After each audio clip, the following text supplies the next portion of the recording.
Hello friends. So we have already done some good work in critical theory, literary theory. The first one you remember T.S. Eliot's Tradition and the Individual Talent. And then second one Preface to Lyrical Ballads by Wordsworth. And the third we saw Horace, Ars Poeticum. Epistola ad Pisones. It's a letter to the Pisos. So all about things like that. Utile et dulce. Plato and Horace, they, according to them, art is for utile et dulce. Utile means instruction, use. Dulce means pleasure. Alright. So now you please listen to me. Some of the passages that I am going to recite before you. First is, as flies to wanton boys are we to the gods, they kill us for their sport's sake. Thomas Harding Test. As flies to the wanton boys, as we to the gods, they kill us for their sport's sake. Any effect on you? Are you moved? Are you transported when you heard this? Transported, that is the word. Are you transported? Transported or moved? Moved. Or do you see something beyond the written words? More than the written words? More than the words written? Words written, more than the words written. Is it food for thought for you? Food for thought? Do you think it is a great thought? A great thought? Do you think it expresses vehement emotion? Vehement emotion? Do you think that there is a brilliant use of figures of thought? Figures of thought and figures of speech or expression, figures of language or speech, thought or speech? Or do you think that it is synthesized very well? Synthesized? Combined very well? Do you think? Once again I will recite that and go through all these things. Whether you are transported, whether you move more than the word, it expresses something more than the word. Is there something that you can carry home from the class? Is it food for thought? Is it a great thought? Is it a vehement emotion? Emotion of the speaker? Is it use of figure of thought, figures of thought like accumulation? Figures of thought means amplification, amplifying, amplifying. Amplifying, what is that? Figures of speech like metaphor, simile. Then all those words are they put together in a very pretty much synthesized. So go through these points. Now I will recite once again. As flies to the wanton boys are we to the gods. They kill us for their sport's sake. So you are moved. You are moved. Or when Hamlet says, but that undiscovered country from whose lone not traveler returns puzzles the will and makes suffer these ills which we have, than to fly to those that we know not. Thus conscience that make cowards of us all. Are you moved? Do you think that you have all these things? You are transported, moved more than the words? That undiscovered country from whose born not traveler returns puzzles the will. Yes. Or may not be a passage, 2 words. To be or not to be. Or in King Lear, nothing comes out of nothing. No hello. Put out the light and then put out the light. Keep up your bright soul, for the dew will rust. Are you not moved? Thing of beauty is a joy forever. Heard melodies are sweet, but those unheard are sweeter. Or when you read a passage in Dream Children, Charles Lamb, toward the end of it, are you not moved? Yes. So, or when Ulysses says, something of noble note can yet be done. Something of noble note can yet be done. Are you not moved? Is it food for thought? Studies serve for delight, for ornament and for ability. Is it food for thought? That is the thing. So that is, you will find all this. Understand? Or you have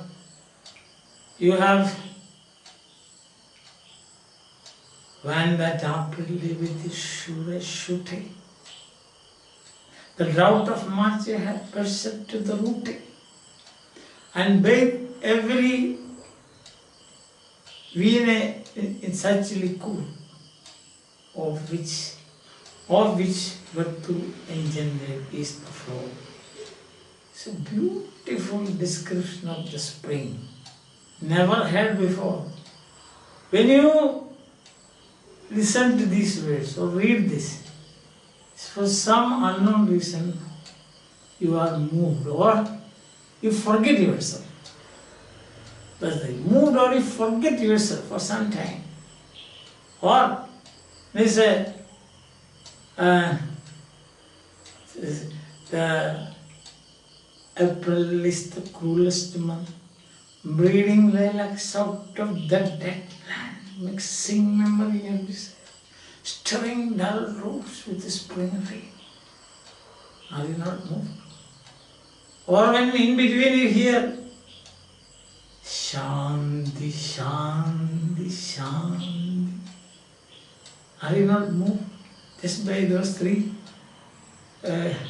Sanskrit words? Yeah, you are moved. Then at the end of the poem it says, Shanti, Shanti. That is no country for old men. The young in one another's arms. Argument continues. Then was this the face that launched 1,000 ships and burned the topless towers of William? Sweet Helen, make me immortal with a kiss. Amplification. As in Shakespeare, you want amplifying. Accumulation of fact, one after another. That is figures of thought, amplifying. Are you not moved when you hear those lines? Isn't it? Or et tu brute. Et tu brute. Enough now. 2 words, 3 words, and that is Latin. Why did Shakespeare use Latin there? And you also, Brutus, that would have been enough, no? No.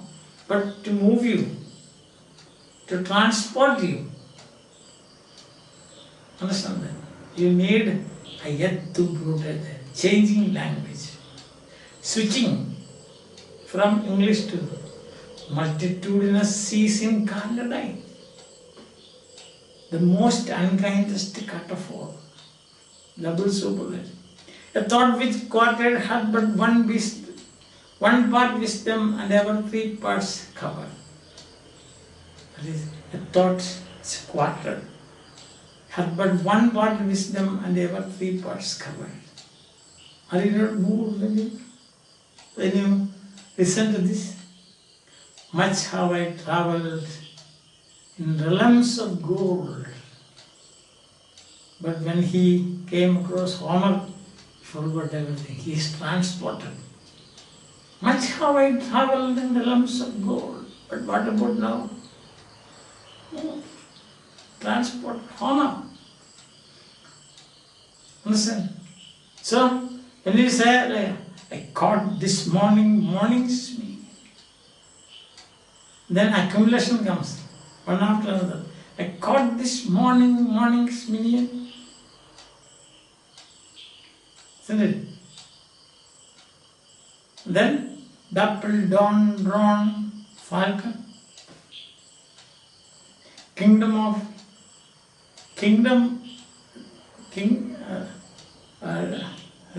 I caught this morning's minion. Kingdom of daylight's dolphin. Yes. I caught this morning's minion, kingdom of daylight's dolphin. Dapple dawn drawn falcon. The description. That morning, young sun. That morning just bursting out. You are moved. Isn't it? Yes. Once out of this bodily form, once out of this veil, I shall never take this bodily form. But what will I do? Such a form as the Grecian goldsmiths make of hammered gold. So again, you are moved from this world to another world. You know so again you can see, if winter comes, can spring be far behind? Food for thought. Right? I fall upon the thorns of life, I bleed. The last speech, first speech, the bell rings in between. Are you not moved? Yes, that is, this is, see, but at the same time, when you, not only in poetry and oratory, but you stand in front of Niagara waterfalls, are you not moved?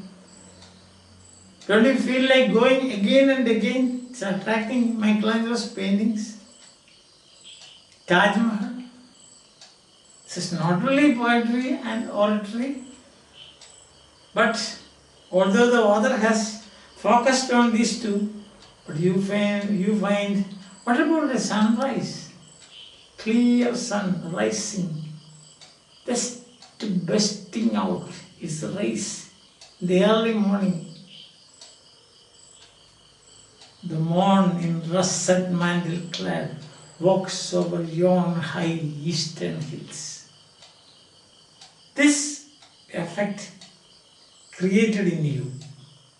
It is not just an emotional effect. More than that, it is also intellectual. It is emotional, it is intellectual, it is, what you must say, vehement emotion. It's a kind of frenzy that is created. It's a frenzy.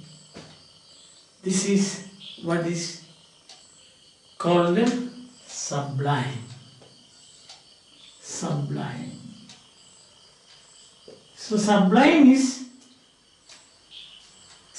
is a condition where you are, you cannot define it. The intangible, the intangible, the undefinable, cannot, but you feel it. You become one with it. That which is sublime attracts you. That which is sublime transports you to a different space. That which is sublime. When you say the curfew tolls the knell of the parting day, no sublime there. It is simply a statement. The curfew tolls the knell of parting day. What is, are you transported or moved? Opposite of that. Opposite of sublime. Understand? The curfew told the knell of the parting day. And I am not belittling that poem, but when you compare the sublime, life is a tale told by an idiot full of sound and furies, you will find nothing. out brief candle. Are you not moved? Emotion? Yes? There you are. That is the thing. But do you think in T.S. Eliot praises the metaphysical poet so much so? And when you compare, maybe I am mistaken, but still I am not a great critic to assess things. I haven't traveled realms of gold, much realms. I haven't traveled much in the realms of gold, but still personally speaking, a personal, don't misunderstand me, I don't find I am transported to any place. That's what I'm saying. Compare this and that. It's great poetry, of course. It's great poetry. Yes, but this, that is, you want to go again, you want to examine, re-examine, re-examine, re-examine. What? That which is sublime. That's why T.S. Eliot's poem, The Wasteland, there is an industry. There is an industry, so to say, studying the wasteland. How many, what are the different type approaches to wasteland? I have also given one small approach. That is wasteland, the theme of depletion in wasteland. My contribution is that, small contribution. Yes.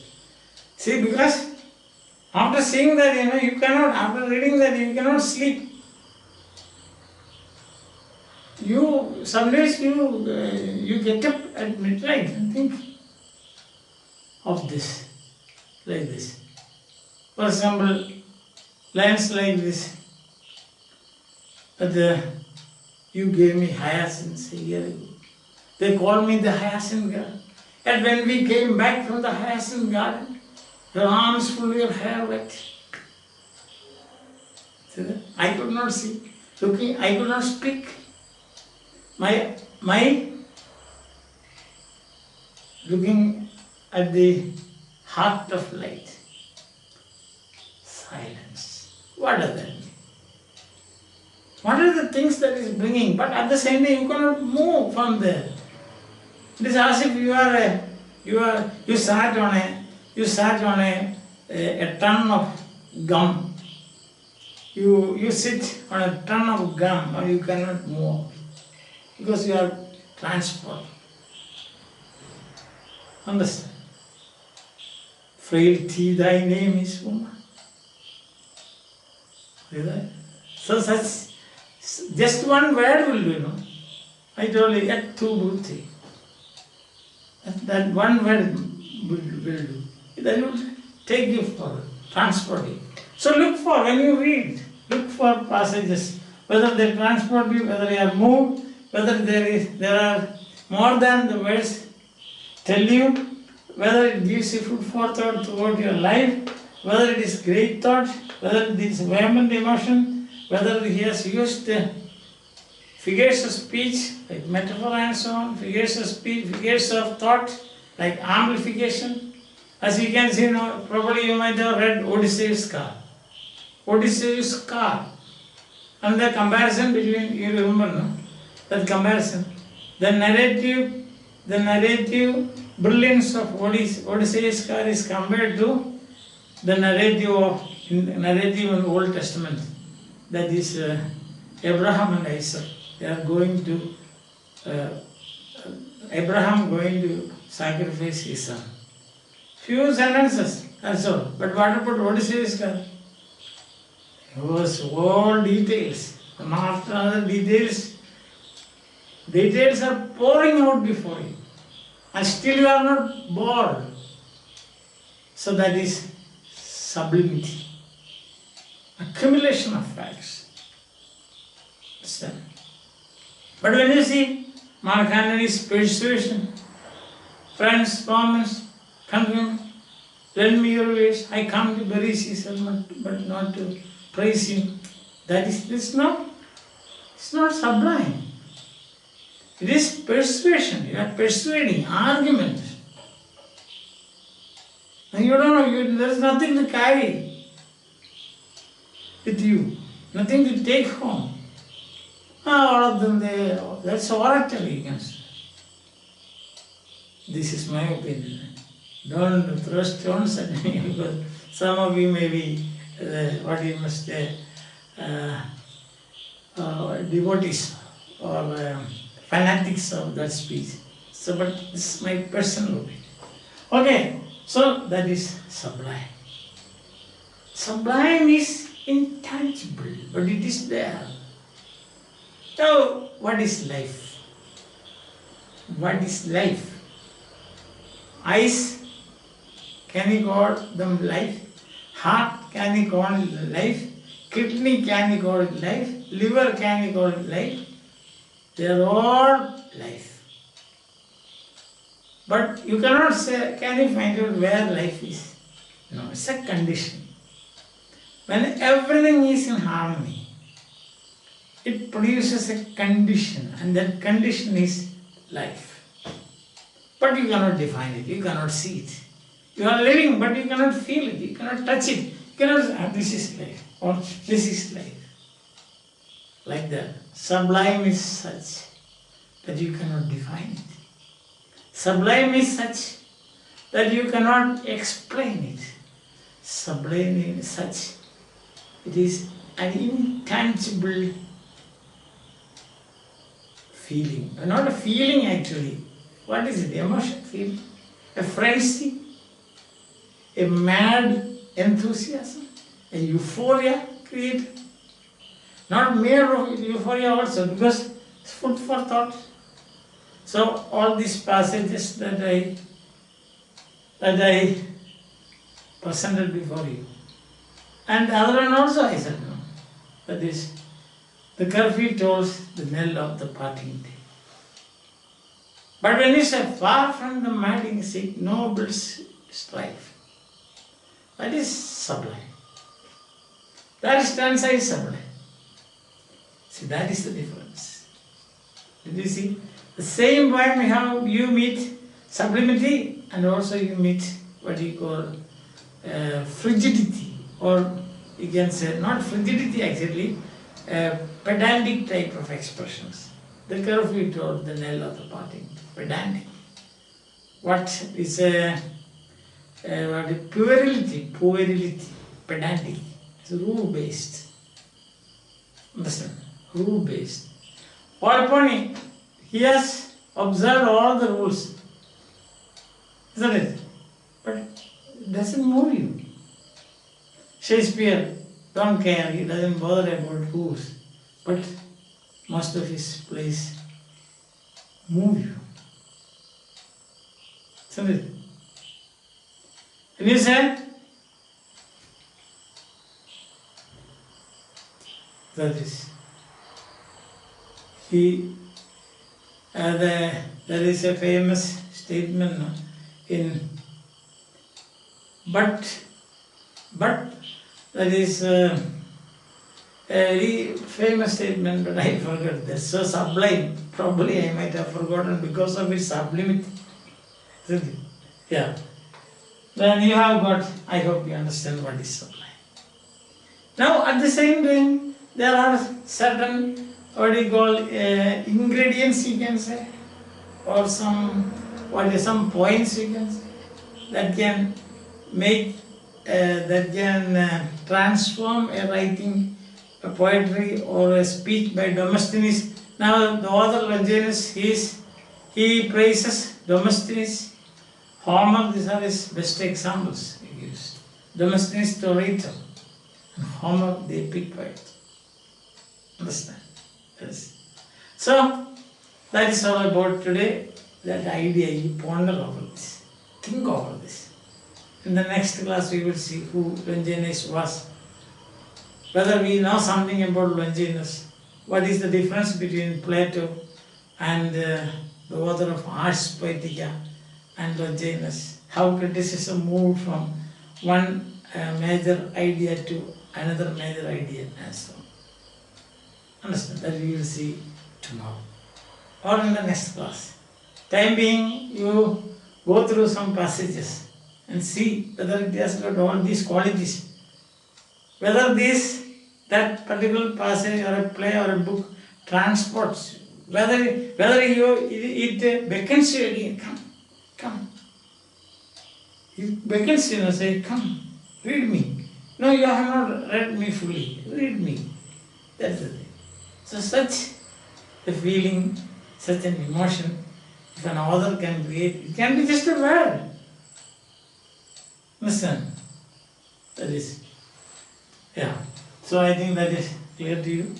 So that not clear, but some idea you get about sublime, sublimity, sublime.